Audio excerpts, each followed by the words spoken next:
வணக்கம். அணிப்புகழ் 1800 இது 84வது புகழாகும். திருவருணை இறைவனை பற்றிய பாடலாகும்.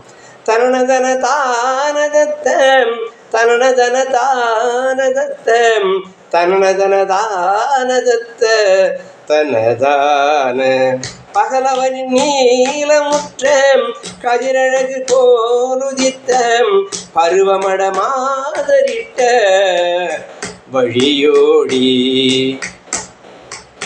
பதுமை என யானிருக்க புதுமை வர தான் நினைத்த பலவுமடியோடு எடுத்தவரோடு சகலவித பாவமுற்று பிறரிகழ பாடமுற்று சகதி என ஆகும் நிற்க அமராசன்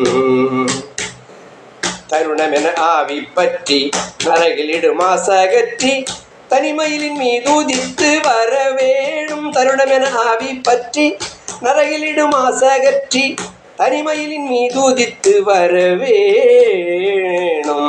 அகமகிழ நீரதிட்டு தொழுகுமடியாரினைக்க அனுதினமும் ஆவலுற்ற அழகோனே அருணகிரிநாதருக்கும் இளைய குருபாதருக்கும் அருணகிரிநாதருக்கும் இளைய குருபாதருக்கும் அழகு தமிழ் தான் அளித்த அறிவோனே ஜெகமகிழ வேலெடுத்த சுரனழியவே ஜனித்தும் திறன்மகளை மாலையிட்ட மணவாளா